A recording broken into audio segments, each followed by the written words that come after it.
Muy buenos días, hermanos. Abran sus Biblias, por favor, en Santiago capítulo 1, versículo 4. Nosotros estamos iniciando una aventura de estudio expositivo del libro de Santiago, que es una carta muy corta, un sermón muy preciso, pero muy lleno de contenido. Cada detalle, cada línea está llena de grandes informaciones y grandes enseñanzas que nos muestran no solamente la voluntad de Dios, sino cómo debe vivir el cristiano. Son enseñanzas prácticas y son enseñanzas valiosas y son enseñanzas directas que apelan a nuestra conciencia. Recuerden que estamos diciendo que Santiago es un predicador que va a la conciencia, ¿sí? Normalmente hoy en día, por mucho énfasis del humanismo y todo el tema de la conducta, casi que no llegamos a la conciencia, sino solamente a la conducta. Sí, ese es un gran problema y un gran vacío que tenemos todos los que enseñamos, padres, profesores, instructores, maestros, porque simplemente queremos modificar la conducta, pero no logramos llegar a la conciencia. Entonces se logran algunos cambios pasajeros en la conducta, pero no se logran cambios transformadores. Entonces simplemente pórtese bien, hable así, diga esto, no se porte de esta manera, y esos son los logros superficiales. Santiago no tiene ese defecto. Santiago va directo a la conciencia y nos pone el dedo en lo más profundo de la conciencia y del corazón para que nosotros reaccionemos.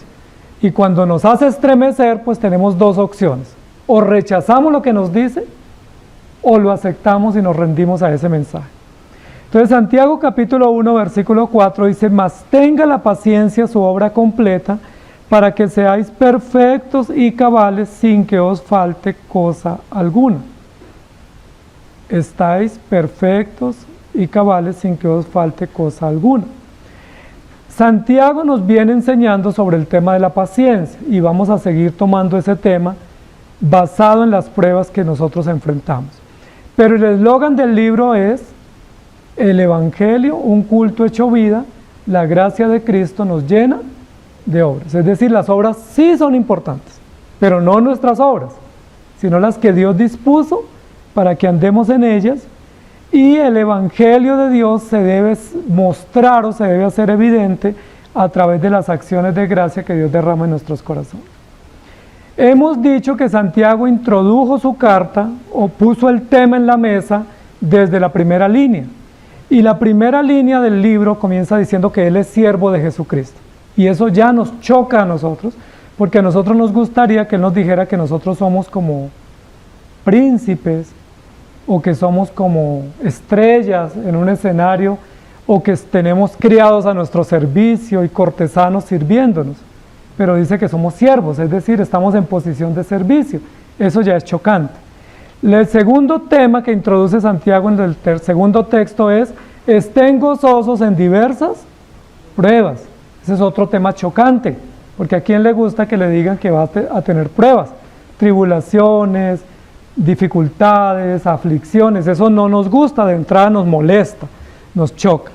Pero el tercer tema chocante de Santiago es: las pruebas tienen como finalidad forjar la paciencia. Ahí también nos incomoda, porque no nos gusta que nos digan que debemos ser pacientes.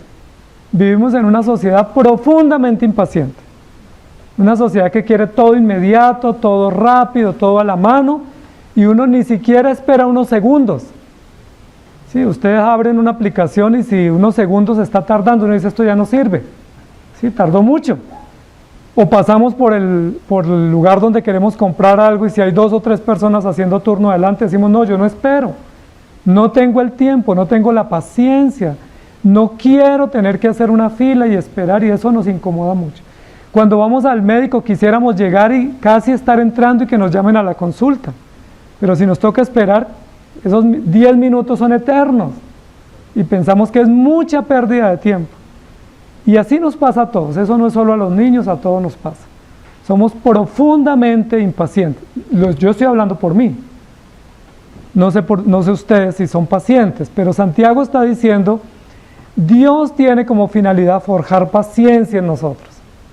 Y ese tema nos choca, que nosotros quisiéramos tener a Dios 24 horas a nuestro servicio, casi que hacemos una súplica y ya nos esté llegando el pedido inmediato, y como que nos llegue con las especificaciones que pedimos, y que nos llegue incluso con un combo adicional, pero no es así, tenemos que esperar muchos años. No nos gusta, y Santiago nos dice, ese es el plan de Dios. Entonces ahí estamos en problemas. Ahora Santiago nos pone otro tema un poco más exigente, porque Santiago no nos va a hablar de lo que el común de la sociedad habla, que es la paciencia o la resiliencia, que es la fortaleza o la firmeza para soportar situaciones difíciles y estar tranquilos, que hoy en día está de moda la resiliencia, ¿cierto? Como virtud humana. Santiago nos va a hablar de una virtud que es una virtud cristiana, no humana, y es la paciencia gozosa y la paciencia grata y la paciencia que se disfruta. Es decir, no es una resiliencia, es una paciencia virtuosa. ¿Por qué es virtuosa? Porque descansa en la venida del Señor. La resiliencia descansa en que tenga paciencia y que algún día termina su sufrimiento. Pero la paciencia virtuosa descansa en tenga paciencia porque Cristo viene, y como Él viene, el final de todo es grato y es muy maravilloso. Entonces, ¿cómo les parece la paciencia? ¿Están listos? Espero sin desespero. Es básicamente el eslogan de Santiago. Hay que saber esperar sin desesperarnos, sin perder el control, y durante ese tiempo de espera, que no es pasiva, sino una paciencia activa, debemos estar llenos de gozo, llenos de gratitud, llenos de entusiasmo, comprometidos, activos y sirviendo a nuestro Dios. Ahí todos perdemos el examen. ¿Estamos de acuerdo? Hasta aquí todos vamos perdiendo. Todos estamos con carita triste, porque no estamos logrando la meta que el Señor nos está dando, que es el perfeccionamiento y el crecer hasta la imagen de nuestro Señor Jesucristo. Nosotros quisiéramos a toda costa evitar el dolor, incluso evitarnos el dolor nuestro y evitarle el dolor a otros. Nosotros, si pudiéramos, le evitaríamos el dolor a otros, especialmente a nuestros seres queridos, de una enfermedad o de un sufrimiento. Pudiéramos evitarlo, nosotros lo haríamos. Pero Santiago está diciendo, en medio de las diversas pruebas, Dios tiene un propósito, y el propósito es enseñarnos a esperar en Él y a confiar en Él. Filipenses capítulo 1, versículo 16. Entonces pueden ir allí sin cerrar Santiago. Dice, los unos anuncian a Cristo por contención, no sinceramente, pensando añadir aflicción a mis prisiones. Santiago Pablo en este caso, que escribe a los filipenses, dice que hay sufrimientos que se añaden a los sufrimientos propios. Eso es importante, tenemos sufrimientos propios que Dios providencialmente permite para cada uno, pero además hay sufrimientos que se añaden por el dolor de otros, por las persecuciones que sufren otros y por los dolores y adversidades que otros a veces nos ponen. En Efesios capítulo 2, versículos 14 al 16 dice, a fin de perfeccionar a los santos para la obra del ministerio, para la edificación del cuerpo de Cristo, hasta que todos lleguemos a la unidad de la fe y del conocimiento del Hijo de Dios, a un varón perfecto a la medida de la estatura de la plenitud de Cristo, para que ya no seamos niños fluctuantes llevados por doquiera de todo viento de doctrina, por estratagema de hombres que para engañar emplean con astucia las artimañas del error. Entonces aquí el apóstol Pablo, escribiendo a la iglesia de Éfeso, también dice que el fin de Dios es perfeccionar a los santos. Es decir, no estamos perfectos, estamos camino a la perfección, camino a la santificación, y para lograr esa meta que Dios se propuso, no nosotros, Él ha provisto pruebas. Y esas pruebas, en la providencia de Dios, tienen como finalidad hacernos perfectos, es decir, hacernos más grandes, más fuertes y más robustos. Y pone aquí un ejemplo, y los que somos padres, o cuando teníamos nuestros niños pequeños, entendemos bien este ejemplo. Dice, para que ya no seamos niños fluctuantes, o niños inexpertos, o niños ingenuos. Una característica de un niño con relación a este ejemplo es que los niños son muy crédulos y básicamente son ingenuos, es decir, no logran como detectar el peligro, no logran detectar la amenaza cuando alguien se les acerca, cuando alguien les ofrece algo, o cuando alguien les dice algo, no logran como decir, me está engañando, ¿sí? O no te voy a creer, o me vas a hacer daño. Un niño termina aceptando con facilidad cualquier acercamiento o cualquier información de un adulto, porque le parece que es fácil de creer o de aceptar. Y dice la Biblia que una tarea de Dios es hacernos fuertes para dejar de ser como niños, es decir, para dejar de ser crédulos con facilidad, o ingenuos, que nos dejemos engañar y que estemos llevados por cualquier viento de doctrina. ¿Y cómo Dios logra que pasemos de la niñez a la adultez en cuanto al carácter y a la firmeza en la fe? ¿Qué medios usa Santiago? Las pruebas. Las pruebas son medios para forjar el carácter y para hacernos fuertes, para hacernos robustos y para que tengamos criterios. Y esa es una tarea de un padre cuando está discipulando a sus hijos, que están pequeños, les está diciendo, mire, no le crea a todo mundo, si alguien te ofrece algo no lo recibas, si alguien te dice esto o aquello, ten cuidado, si alguien te hace una propuesta me cuentas. Si nosotros como padres estamos pendientes de eso porque sabemos el riesgo que corren nuestros hijos cuando están en su etapa temprana, en su pequeñez o en su niñez, y queremos evitarles esos peligros, y eso lo hace Dios a través de su palabra. Si Él nos está diciendo, ustedes son niños, yo quiero que ustedes sean fuertes, hay peligros para ustedes, falsos maestros, falsas enseñanzas, un corazón engañoso, un mundo perverso, entonces ustedes escuchen mis instrucciones para que sean fuertes y para que no se desvíen y para que vayan forjando músculos y tonificándose para enfrentar las adversidades. El texto dice, mas tenga la paciencia su obra completa, Santiago 1:4. La primera parte del texto, mas tenga la paciencia su obra completa. Básicamente esa parte del texto lo que está diciendo es, no interfiera en el proceso que Dios tiene de forjar la paciencia en su vida.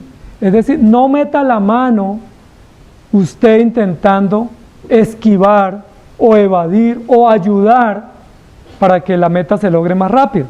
Y eso me llama mucho la atención porque Santiago sabe que nosotros tenemos la tendencia a meter la mano y siempre que ponemos nuestras manos nos equivocamos, porque nosotros tomamos partido en algo que no se debiera tomar partido e interferimos intentando ayudar.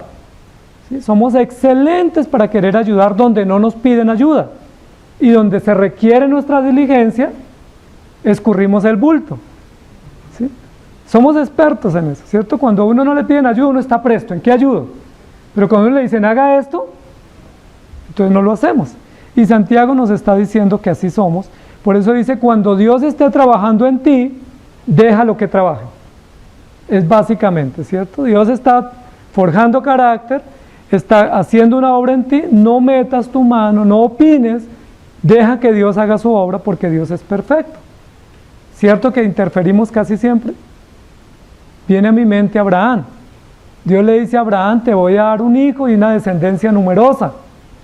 Y Abraham creyó y le fue contado por justicia, pero a los pocos años, ¿qué hizo Abraham y Sara? Una tertulia, y en esa tertulia, ¿qué dijeron?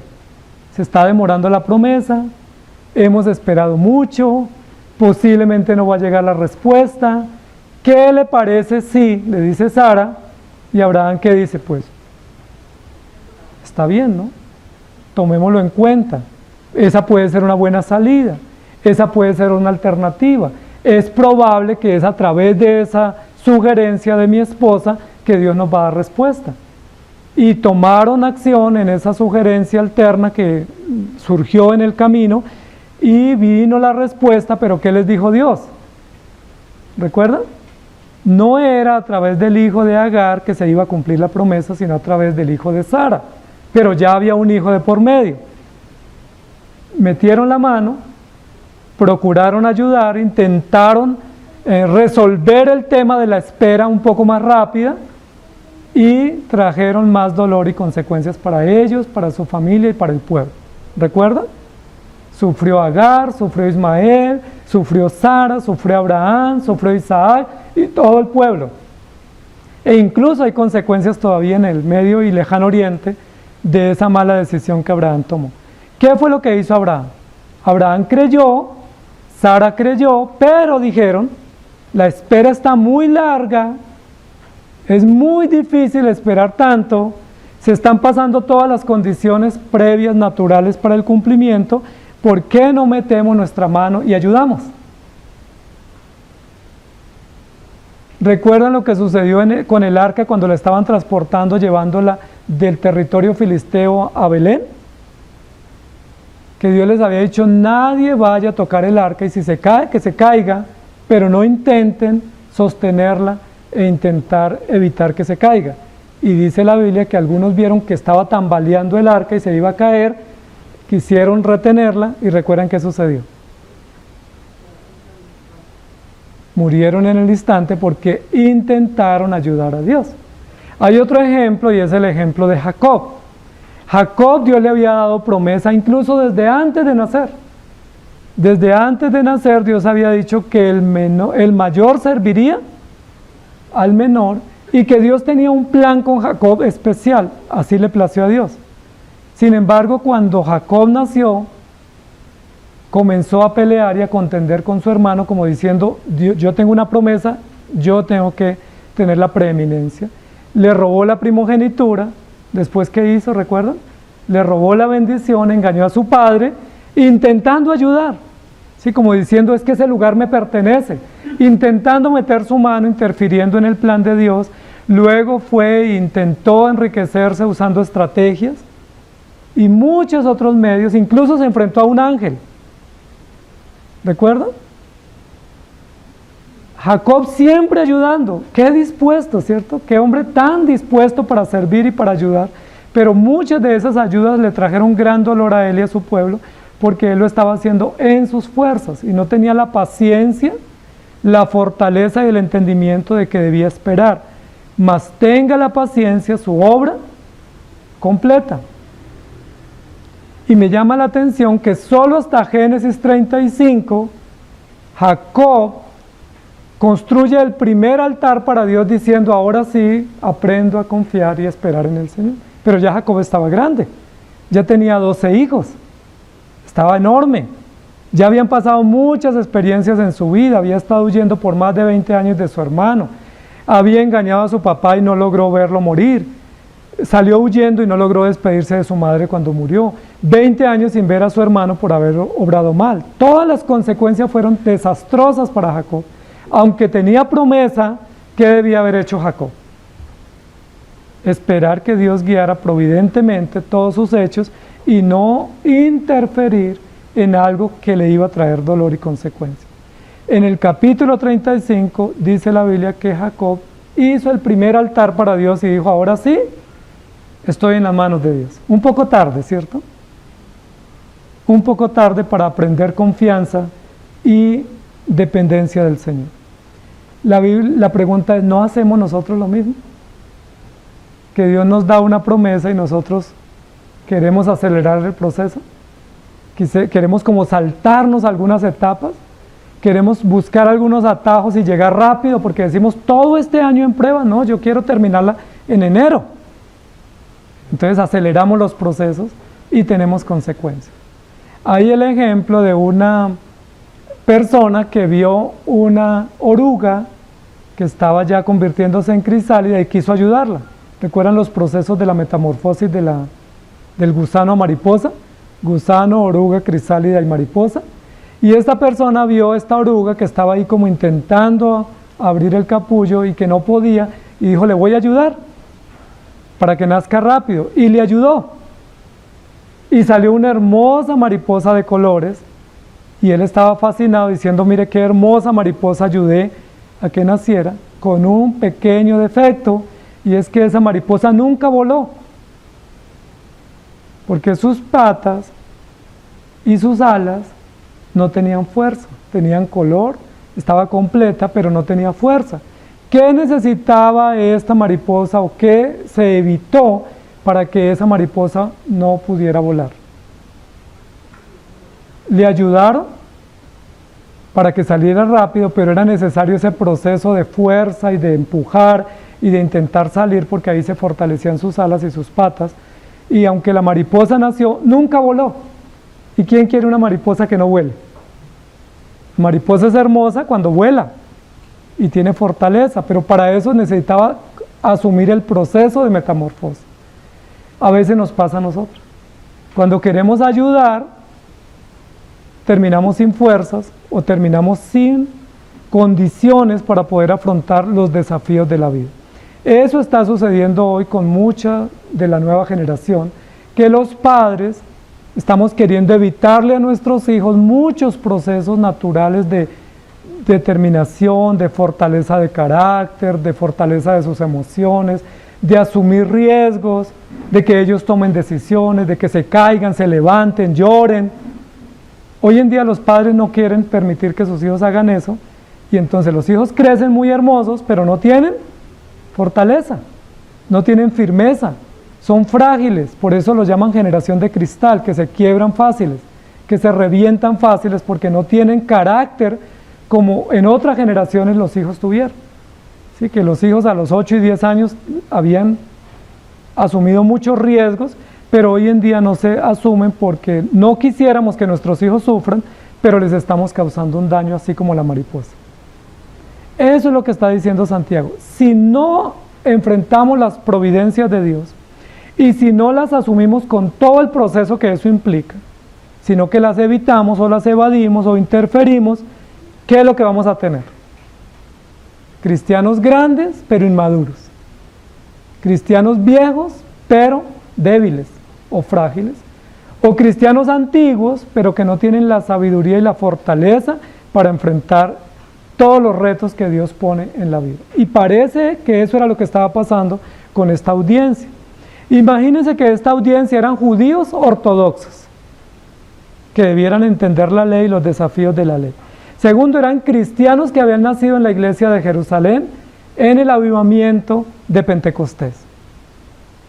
Ya había pasado más o menos, se cree, unos 30 años después de ese avivamiento en Jerusalén, después de ese momento de Pentecostés, y Santiago les escribe, ¿qué les dice? Ustedes siguen siendo niños. Dice, ¿qué se esperaría de un hombre adulto, una mujer adulta, que tiene ya la fe y que lleva más de 30 años en la fe siendo adulto en la fe? ¿Qué se esperaría? ¿Que esté así todavía blandito? ¿Gelatinoso? ¿Como si fuera de chocolate que se derrite tan fácil? No diría, pues no. Se requieren creyentes maduros, fuertes, sólidos, consistentes e incluso siendo maestros de otros. Pero no estaba sucediendo con esta audiencia y Santiago les escribe y le dice, ustedes no quieren afrontar los retos que Dios les ha provisto. Incluso se quejaban por la diáspora o la dispersión de la cual estaban siendo objeto. Pero yo les pregunto, ¿y luego eso no estaba profetizado? ¿Desde cuánto antes Dios había profetizado que iban a estar enfrentados a una diáspora tan dolorosa como esa? Años antes los profetas lo dijeron.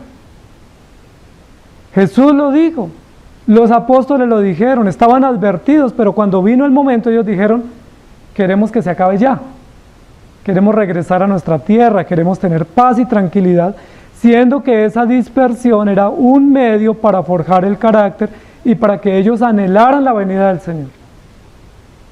Básicamente Santiago lo que dice, si estamos en paz, como todos quisiéramos estar en paz, nosotros no anhelamos la venida del Señor. Pero si estamos en pruebas, como ninguno de nosotros quiere, las pruebas o las adversidades nos hacen añorar la venida del Señor. Por eso Apocalipsis, que es escrito bajo ese tema de la guerra y la persecución imperial, termina diciendo, ven Señor Jesús, ven pronto. Pero si usted está relajado, tiene todo bajo su cuidado y todo marcha bien, pues uno lo menos que quiere es que el Señor venga, porque quieres estar tranquilo disfrutando. Entonces Santiago nos va a decir, lo primero que hay que hacer con las pruebas es aceptarlas y aceptar que Dios tiene un plan y que ese plan es bueno, necesario y útil y que debemos asumirlo con serenidad y con tranquilidad cuanto tiempo sea necesario. Nosotros quisiéramos que las pruebas que no vinieran, y si vienen, que vengan de un día para otro, pero no es así. Básicamente pudiéramos decir que la vida cristiana es como una carrera con obstáculos. ¿Han visto las competencias de carreras con obstáculos? ¿Qué hace un atleta para poder llegar a la meta y llegar exitoso a la meta en una carrera con obstáculos? ¿Han visto esas carreras de relevos o carreras de 200 o 400 o 100 metros con obstáculos? ¿Sí han visto la actitud del atleta? ¿Se pone a mirar los obstáculos? ¿Agacha la cabeza para observar los obstáculos o qué hace? Cuando uno lo mira, él corre con la frente en alto, mirando el objetivo, mirando la meta, pero no se detiene a mirar los obstáculos. ¿Por qué no? Porque él está entrenado y él está capacitado para saber que si él se inclina por milésimas de segundos o inclina su mirada o su cabeza para ver el obstáculo, él no puede avanzar. Porque enseguida se estrella con el obstáculo y perdió la velocidad y perdió el objetivo. Entonces, ¿él qué tiene que hacer? Desde que arranca hasta que termina la competencia, mirar al frente y correr con toda la velocidad sabiendo en qué lugar va a tener el obstáculo y levantar su pierna para poder cruzar el obstáculo con éxito. Ese es básicamente el método de la vida cristiana y por eso Pablo dice que todo atleta debe correr legítimamente. Lo dice en 2 de Timoteo capítulo 2. Para correr legítimamente tiene que correr mirando al frente. Porque en el momento en que él se incline a mirar el obstáculo, inmediatamente tiene problemas con su competencia. La vida cristiana es una carrera con obstáculos. Y cada obstáculo tenemos que pasarlo de la mano de Cristo. Si vamos de su mano, si vamos mirándolo a Él, contemplando su ayuda y su gracia, nosotros vamos a poder con toda certeza superar los obstáculos. De otra manera no. Por eso dice Hebreos, puestos los ojos en Jesús. En el momento en que dejemos de mirar a Cristo, en ese momento nos hundimos como le pasó a Pedro. En el momento en que nos enredemos en los negocios de la vida, allí fracasamos. Y es un llamado muy importante. Por eso Jesús dice, no podéis servir a dos señores o no podéis poner la mirada adelante y luego mirar atrás. O sea, no existe el retrovisor en el cristiano. Porque en el momento en que mira atrás, pierde velocidad, pierde ritmo, se distrae, se desanima, vienen dudas y puede caer. Segunda de Timoteo capítulo 2, versículo 3 dice, tú pues sufre penalidades como buen soldado de Jesucristo. Recordemos que el 2 de Timoteo capítulo 7 presenta varios ejemplos o metáforas del cristiano y una de las que presenta es la del atleta, la del labrador, la del soldado, pero también la de la vasija. Dice, como soldado sufre penalidades, mantente firme y no eches para atrás aunque vengan las adversidades. Como atleta corre concentrado y como labrador espera con alegría el fruto de la cosecha. ¿Cómo estamos en ese sentido? ¿Están siendo probados? ¿Qué necesitamos en la prueba? Fortaleza, gratitud, confianza, dependencia, aceptación, pero contemplar al Señor, que es el que nos da la victoria. Si uno se concentra en uno mismo, inmediatamente pierde. Y me llama mucho la atención eso, porque el discurso humanista que está muy grabado en nuestra conciencia es, ámate a ti mismo, concéntrate en ti mismo, la solución está en ti, mírate a ti que tú tienes las soluciones. Ese es el discurso humanista. Tú vales mucho, concéntrate en ti. Pero el mensaje del Evangelio es, mira a Cristo. Si te concentras en ti, te equivocas. Porque te autolamentas o te autopromocionas. O te crees muy grande o te crees muy pequeño. Y si te crees muy pequeño, pues te autoconmiseras. Y si te crees muy grande, pues quiere que te rindan culpa. Concéntrate en Cristo porque Él te da el concepto adecuado de ti mismo. Santiago capítulo 5, versículos 7 al 8 dice, por tanto, hermanos, tened paciencia. Y noten lo siguiente, amados hermanos, y espero que tengan paciencia, porque todo el estudio de Santiago está basado en la paciencia. Es decir, va a ser muchos domingos estudiando sobre la paciencia, así que hay que tener paciencia. Santiago nos presenta un libro como un estilo emparedado, ¿sí? que tiene pan y proteína, ¿sí? Y Santiago nos presenta la primera etapa del emparedado, que es paciencia y pruebas, paciencia en las pruebas, y cómo termina en el capítulo 5. ¿Lograron paciencia en las pruebas? Una autoevaluación final para ver si se logró el resultado, y en el medio está la proteína. ¿Cuál es la proteína? El Señor viene, Cristo viene. Solo podré enfrentar las pruebas con paciencia, teniendo un concepto claro y adecuado de que Cristo viene. No es paciencia por paciencia, no es simplemente soporte, aguante y resígnese, sino espere porque Cristo viene. El texto de Santiago 5, 7 al 8 dice: tened paciencia hasta la venida del Señor. ¿Eso qué significa? ¿Hasta cuándo es la paciencia? ¿Hasta cuándo tengo que esperar? ¿Este mes se termina la prueba? Santiago dice: no, les tengo que decir que no se va a terminar ni hoy, ni mañana, ni pasado mañana. Se va a terminar el día que Dios lo llame. Es decir, el día que usted muera. Así que si usted tiene programado vivir unos 70 o 80 o 90 años, sume cuánto le faltan de paciencia. Ese es el promedio para saber cuántos años usted tiene que tener una actitud paciente, confiada, agradecida, dependiente y grata, confiando en el Señor. Mirad cómo el labrador espera el precioso fruto de la tierra, aguardando con paciencia hasta que reciba la lluvia temprana y la tardía. Y Santiago nos pone el ejemplo agrícola del labrador, y no sabemos qué cultivo estaba pensando Santiago cuando escribe, pero probablemente nos está hablando de un cultivo que no da cosecha tan rápido y que toca esperar, ¿cierto? Quizás aguacate, que da a los 10 años la primer cosecha, y después todos los años toca seguir cuidando para que siga dando cosecha por 20 o 30 años ese árbol de aguacate. Toca trabajar muchísimo para que pueda tener esa cosecha.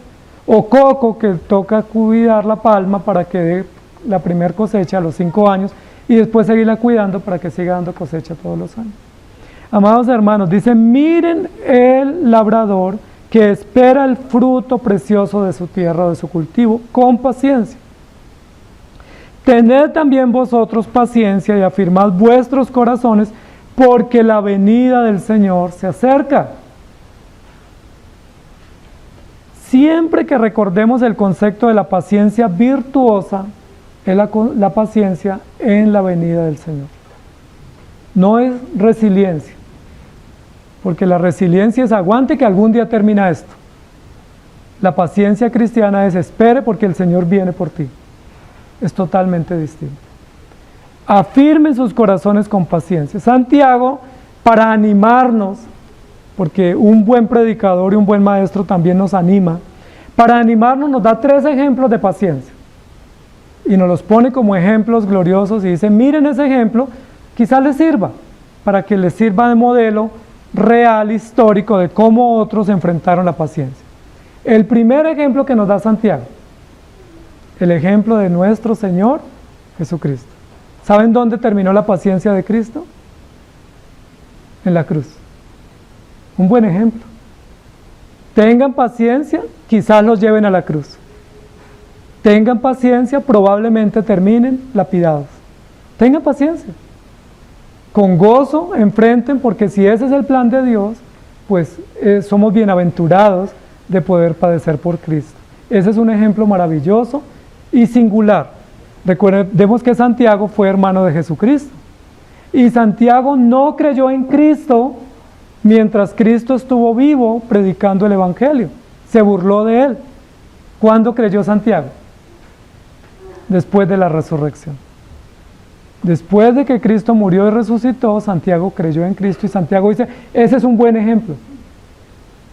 Tan buen ejemplo que la muerte de Cristo sirvió para que nosotros creyéramos en Él y ahora estemos proclamando su mensaje. Ese es el gran ejemplo de Santiago. Pero un segundo gran ejemplo que Santiago nos va a presentar más adelante es Job. Si el ejemplo de Cristo les sirve, fabuloso. Y si no, tomen otro ejemplo, y es el ejemplo de Job. ¿Cuál fue el ejemplo de Job? ¿Recuerdan? Que era un hombre próspero, con buena salud, un hombre con buena reputación, con un buen honor en la ciudad y en el entorno, pero de un momento a otro, por unas circunstancias de la providencia, vino a calamidad. Job no entendió el sufrimiento, pero Job dijo: Jehová dio y Jehová quitó, sea el nombre de Jehová bendito. No sabemos cuánto tiempo duró la prueba de Job en esa gran calamidad que fue desastrosa, que todos los que lo seguían se burlaron y lo juzgaron y lo abandonaron, que sus mejores amigos, que fueron 3 y luego 4 que vinieron a visitarlo para consolarlo y condolerse, fue a juzgarlo. ¿Sí? No lograron consolarlo, ni lograron comprender su dolor, pero dice la Biblia en el capítulo 42 que la paciencia de Job fue tan buena que pasó la prueba porque Dios lo ayudó y Dios le devolvió el doble de todo lo que él había perdido. Es decir, la paciencia trae recompensa. Pero recordemos que la paciencia de Job fue: yo sé que mi Redentor vive y aún de esta calamidad me levantará. Y el tercer ejemplo, no menos importante, es el ejemplo de los apóstoles. Santiago dice: tomen como ejemplo la vida de los apóstoles. Y Santiago los conoció a los apóstoles, trabajó con ellos, fue pastor de ellos, de algunos de ellos en Jerusalén, y Santiago supo cuál fue el fin de los apóstoles. Dieron su vida por Cristo y ¿recuerdan cómo terminaron? A excepción de Juan, todos murieron torturados o martirizados por predicar el evangelio, cárceles, azotes, persecuciones, vituperios, y luego fueron torturados. Y Juan también fue torturado, pero no murió de una forma tortuosa, sino murió de anciano, pero también fue torturado. Ese es otro ejemplo de paciencia. ¿Qué les parece? ¿Cuál sería más útil para usted hoy? ¿La cruz? ¿La enfermedad y la aflicción incomprensible? ¿El dolor incomprensible? ¿Las pérdidas? ¿O ser perseguidos y de pronto llevados a la tortura y al martirio por predicar el evangelio? Uno de esos ejemplos, tómenlo, dice Santiago, para que no desmayen, porque no se nos invitó a un paraíso de rosas, no se nos invitó a creer en Cristo para tener casa, carro y beca, se nos invitó para creer en Cristo y disfrutar por la eternidad con Él. Aunque en el mundo tengamos aflicciones, y aflicciones muy complejas, muy dolorosas y muy incomprensibles, como las que Santiago nos va a presentar. Posiblemente Santiago ya había hecho la escuela y había entendido que ese era el camino. Santiago le tocó acompañar los funerales de la mayoría de los discípulos que murieron en Jerusalén. Le tocó presenciar la muerte de Esteban y la muerte de Jacobo el apóstol, que murió en Jerusalén, que era de su propio nombre, de su mismo nombre, que fue despeñado desde el pináculo del templo y luego rematado a pedradas. Y Esteban fue lapidado también en Jerusalén.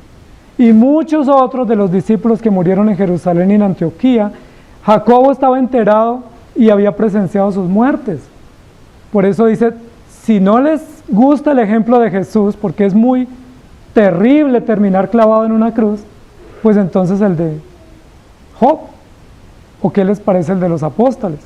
Pero lo cierto del caso es que tenemos ejemplo de hombres y mujeres que han dado la vida por causa del evangelio y que ha valido la pena ese sacrificio o ese esfuerzo.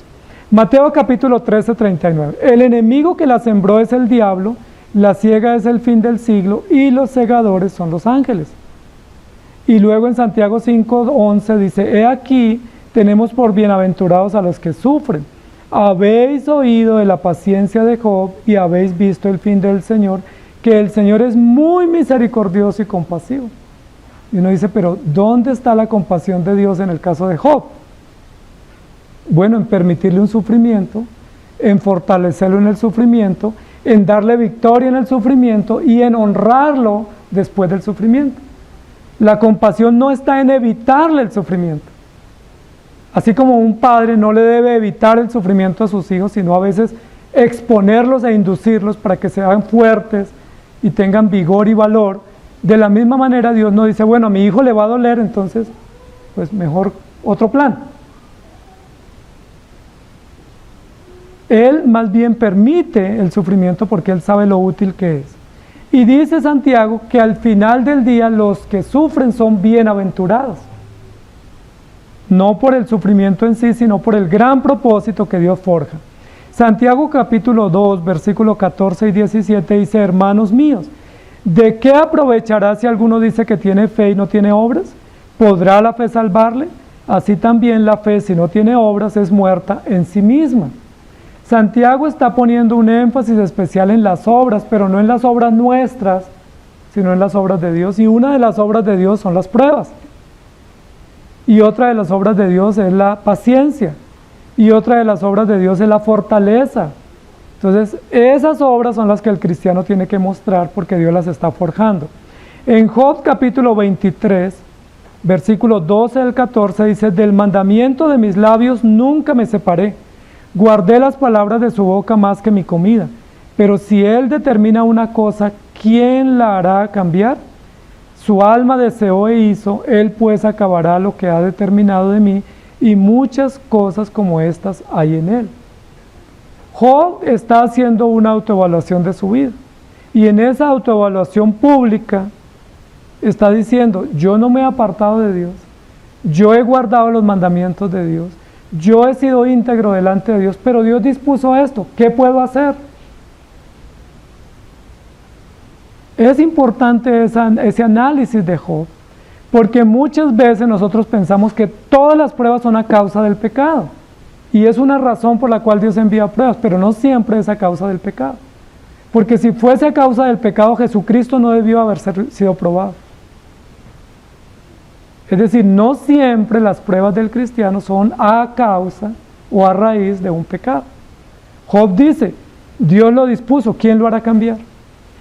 Él lo deseó, lo planeó y lo ejecutó. ¿Qué hacemos? Ahora, tampoco está diciendo Job que somos víctimas en las manos de Dios, que somos como un objeto, una marioneta, y que Dios la mueve a su antojo. A nosotros nos duele, no lo entendemos y nos toca soportar porque Dios así lo hizo. Eso no es lo que está diciendo. Lo que está diciendo es: Dios es sabio, es perfecto, es bueno aún en afligirnos. Yo no lo entiendo porque yo soy finito.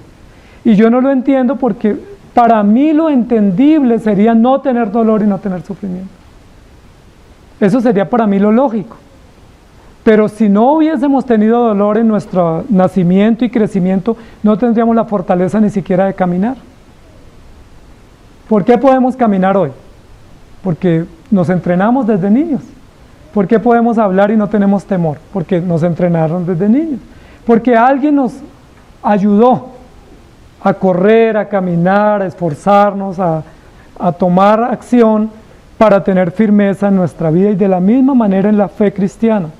A medida que vamos creciendo, Dios pone pruebas mayores, y pruebas mayores, y pruebas mayores, para que estemos firmes, fuertes y robustos para momentos mayores que vienen para nosotros.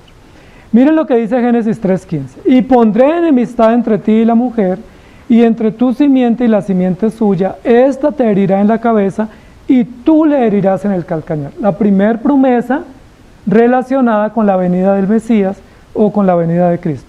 Eso se dio en el Edén al comienzo de la historia humana, es decir, 4000 años antes de Jesucristo. Y 4000 años es bastante. Ninguno de nosotros logra vivir todo eso. Pero miren lo que dice Primera de Pedro 1:20: ya destinado desde antes de la fundación del mundo, pero manifestado en los postreros tiempos por amor de vosotros. ¿De quién está hablando? De Jesucristo. ¿Cuándo fue prometido a la humanidad que Jesucristo iba a venir? En Génesis capítulo 3 fue prometido. A Adán y Eva, la primera pareja, se les dijo: Él va a venir un Salvador, viene de una mujer, Él salvará, Él derrotará a Satanás y les dará a ustedes victoria. ¿Cuándo se cumplió? 4000 años después. ¿Tuvieron que tener mucha paciencia los antiguos? La pregunta es: ¿se cumplió la promesa? Se cumplió. ¿Tuvieron que acelerar la promesa? Recuerden que los judíos la querían acelerar y querían verla rápido y querían vislumbrar esa esperanza pronto, y resulta que no pudieron verlo sino hasta el momento señalado. Entonces, amados hermanos, la espera es sin desespero. Es una espera paciente, confiada, agradecida, con la certeza de que Dios está cumpliendo sus promesas. Y en esa espera, mientras aceptamos los tratos de Dios o las providencias de Dios, no podemos dejar de seguir. Es decir, vamos como buenos discípulos seguidores. Recuerden que Santiago significa seguidor, y un siervo es el que sigue, y un discípulo es el que sigue. ¿El que sigue a quién? A su maestro, a su líder, a su Señor, en este caso a Jesucristo. Entonces, ¿hay pruebas? Claro que sí. ¿Nos sentamos a esperar que pasen? ¿Nos cruzamos de brazos a ver si se terminan rápido? ¿O nos ponemos a lamentarnos, a frustrarnos o a quejarnos? ¿Qué hacemos cuando viene la prueba? Usted recibe una noticia ahora lamentable. ¿Qué hace? ¿Se sienta a llorar? ¿O llora pero dice hay que actuar? Tenemos que tomar decisiones, tenemos que llamar, tenemos que ir al médico, tenemos que tomar determinaciones rápidas porque hay una urgencia. No hace nada el que se cruza de brazos a llorar, o el que se queda en la cama y no se levanta diciendo es que la vida está dura. Si esta prueba es difícil, no gana nada. ¿Qué tiene que hacer el que está pasando la prueba?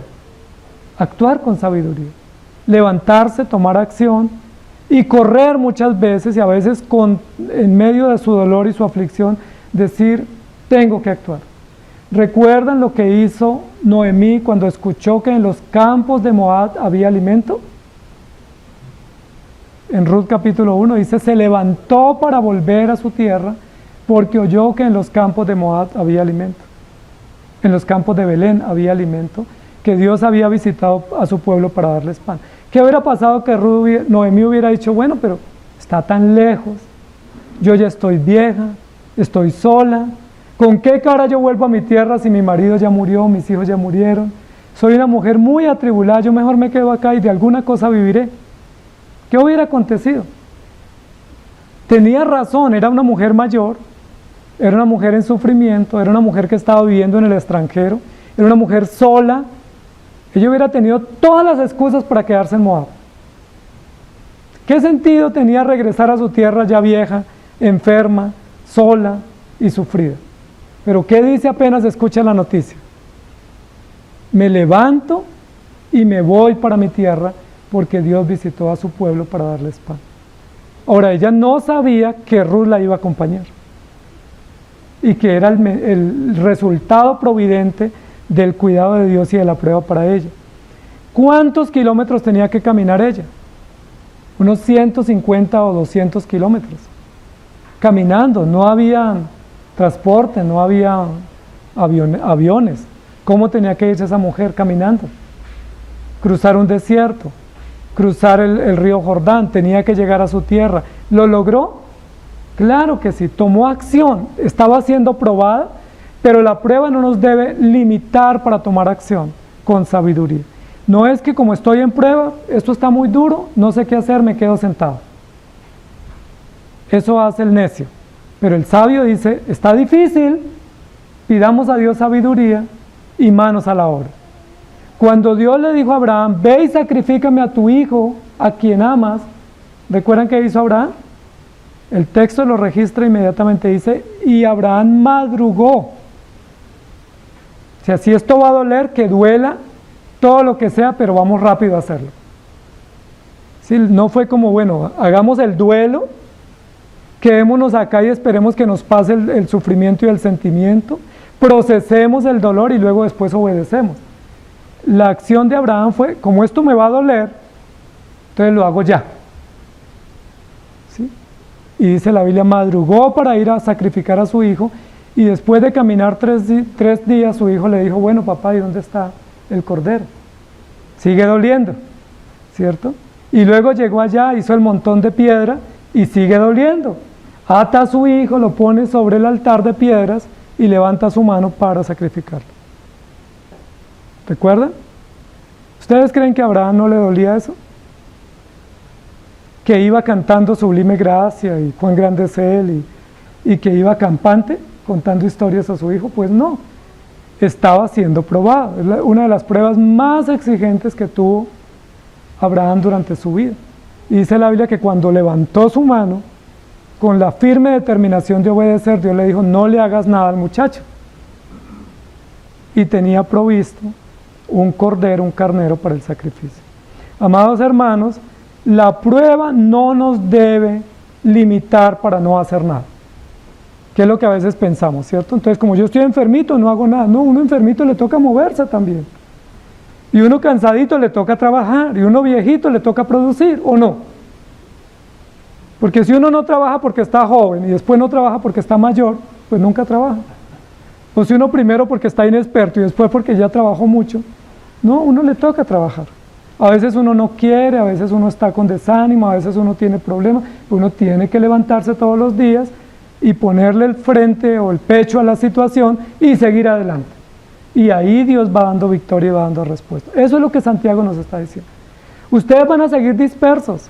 De hecho, la historia registra que todos estos hombres murieron en el exilio. ¿Saben cuándo regresaron algunos? En 1948, un poco tarde, ¿no?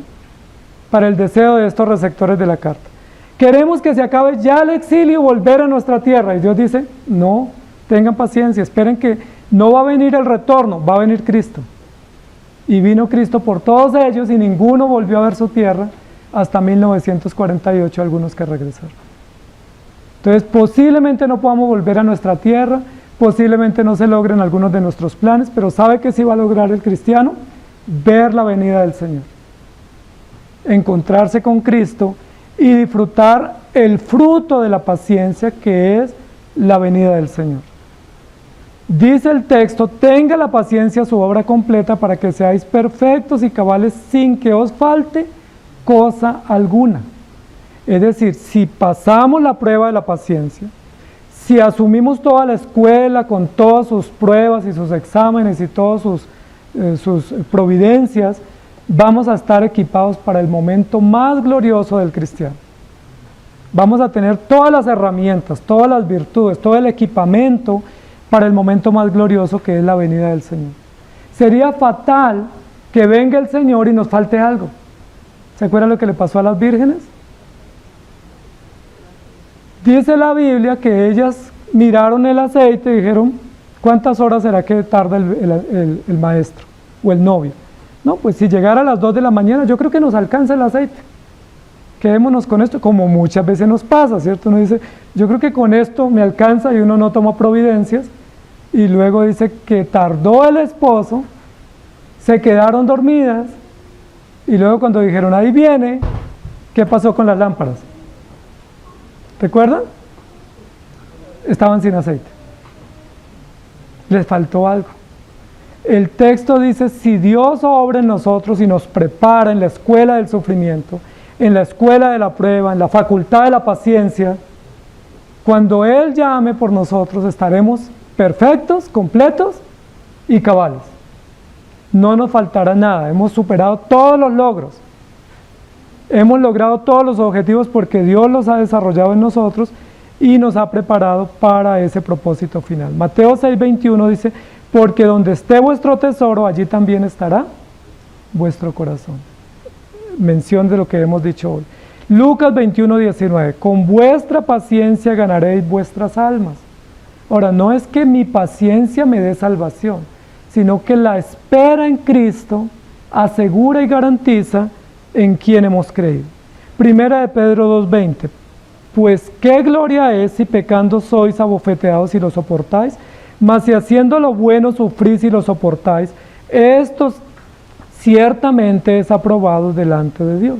Colosenses 3:12, vestidos pues como escogidos de Dios, santos y amados de entrañable misericordia, de benignidad, de humildad, de mansedumbre, de paciencia. Primera de Corintios 9:24 y 25, ¿no sabéis que los que corren en el estadio, todos a la verdad corren, pero uno solo se lleva el premio? Corred de tal manera que lo obtengáis. Todo aquel que lucha, de todo se abstiene, ellos a la verdad para recibir una corona corruptible, pero nosotros una incorruptible. Y Colosenses 2:10, y vosotros estáis completos en Él, que es la cabeza de todo principado y de toda potestad. Amados hermanos, ante las pruebas, aceptación; ante las pruebas, firmeza y seguimiento o devoción; y ante las pruebas, certeza de que vamos a ser glorificados por Cristo. Es decir, el fin de la prueba no es el fracaso, el fin de la prueba es aprobar. Dios no es un Dios que reprueba a sus hijos. Tiene todas las razones para reprobarnos, pero Dios va a aprobar a sus hijos. ¿Y cómo los aprueba? Mediante pruebas. Y si queremos evadir una, nos pone otra. ¿Se acuerdan cuando Jonás Dios le dijo, ve a Nínive a predicar? Sube a Nínive, le dice. Y dice la Biblia que Jonás descendió a Tarsis. Es decir, hizo todo lo contrario. ¿Qué dijo Jonás? Pues yo he evado la prueba y no hay problema, Dios va a tener que mandar a otro. Una buena lógica. Y el Señor le dijo, no, es que es contigo que estoy hablando, vas a ir a Nínive. Y tuvo que ir a Nínive. Esa fue una prueba porque Jonás tenía ya la respuesta. Dice, es que si yo voy y predico, Dios no va a matar a los de Nínive, entonces yo quedo en vergüenza, yo prefiero no ir y salvo mi reputación. Y Dios sí iba a destruir a los de Nínive, solo que no los iba a destruir esa semana, sino 200 años más tarde. Los destruyó. Y la predicación de Jonás, dice Pedro, sirvió y servirá para incriminar a todos los ninivitas que en la época de Jonás no se arrepintieron. Entonces, amados hermanos, la prueba tiene un fin y el fin es hacernos perfectos y cabales sin que falte cosa alguna. ¿Cómo estamos? ¿Cuánto nos falta? Si hoy fuera el día, ¿cuánto nos falta?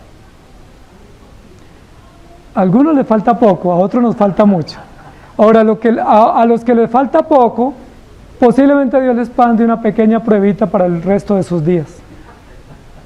Y a los que nos falta mucho, probablemente sea una de unos 70 a unos 80 años, en los más robustos, para hacernos finos, tonificados y preparados para el momento del Señor. Hay que esperar, amados hermanos, y hay que esperar sin desesperarnos, sabiendo que el Señor viene, pero con las manos puestas en la obra. No hagamos como los hermanos de Tesalónica, que cuando Pablo les escribió una carta y les dijo, el Señor viene pronto, estén listos, estén despiertos, se quedaron en la iglesia y no volvieron a trabajar. Entonces Pablo se dio cuenta y vuelve y les manda otra carta y le dice, ¿cómo así que se quedaron quietos? No, porque es que el Señor viene y lo estamos esperando. Dijo, ¿y ustedes quieren que el Señor los encuentre haciendo pereza?